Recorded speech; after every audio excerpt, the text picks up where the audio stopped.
जरा सोचिए, आप जेल में बंद हैं, चारों तरफ सलाखें हैं, लेकिन फिर भी आप देश चला रहे हैं। सवाल उठता है, क्या ये ठीक है?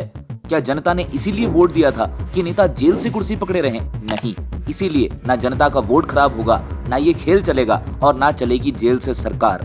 20 अगस्त 2025, ये तारीख याद रखिएगा। इसी दिन गृह मंत्री अमित शाह ने लोकसभा में संविधान का 130वां संशोधन विधेयक पेश किया। इसे साफ शब्दों में समझिए, अगर प्रधानमंत्री, मुख्यमंत्री या कोई मंत्री किसी गंभीर अपराध में फंसकर 30 दिन तक जेल में रहा तो 31वें दिन उसकी कुर्सी अपने आप छिन जाएगी। ना ट्रायल का बहाना होगा, ना निर्दोष बनने की कोई ढाल। सत्ता अब सलाखों के पीछे से नहीं चलेगी। भाजपा का कहना है कि राजनीति शुचिता और जवाबदेही से चलनी चाहिए। अमित शाह ने संसद में बिल्कुल ठीक कहा, हम निर्लज्ज नहीं हो सकते कि हम पर गंभीर आरोप हों और फिर भी पद पर टिके रहें। मोदी जी ने साफ कह दिया, विपक्ष डर रहा है क्योंकि यहाँ जेल से फाइलें साइन नहीं होंगी। सोचिए कितनी बड़ी बात है। विपक्ष के नेताओं को डर है कि अगर जेल गए तो उनकी राजनीति वहीं खत्म। अब आपको उदाहरण देते हैं। झारखंड के पूर्व मुख्यमंत्री हेमंत सोरेन जेल गए लेकिन कुर्सी से चिपके रहे। दिल्ली के अरविंद केजरीवाल जेल से ही आदेश साइन करते रहे। क्या जनता ने यही लोकतंत्र चुना था?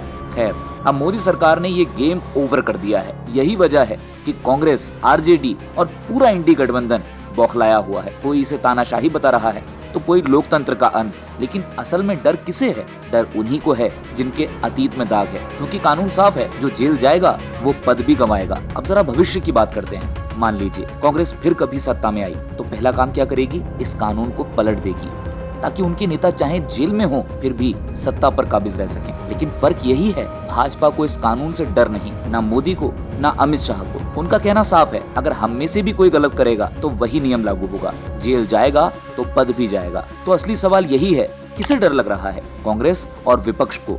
क्यों? क्योंकि ये कानून उनकी राजनीति का सहारा छीन लेगा और देश के लिए ये भरोसे का कानून है। अब जनता जानती है, कोई भी नेता कितना भी बड़ा क्यों ना हो, अगर गलती करेगा तो उसकी कुर्सी बचेगी नहीं। भारत बदल रहा है। 2G से कोयला घोटाले तक कांग्रेस ने सालों तक भ्रष्टाचार को ढाल बनाया, लेकिन अब वो ढाल टूट चुकी है। अब सत्ता जेल से नहीं, जवाबदेही से चलेगी। 130वां संविधान संशोधन ये सिर्फ एक कानून नहीं बल्कि एक नई राजनीति की घोषणा है। भ्रष्टाचार का पर्दा अब नहीं डाला जाएगा, सच सबके सामने आएगा। और जो इस कानून से डरते हैं वो याद रख लें, अब भारत में राजनीति सलाखों के पीछे से नहीं होगी बल्कि जनता की आंखों के सामने से होगी।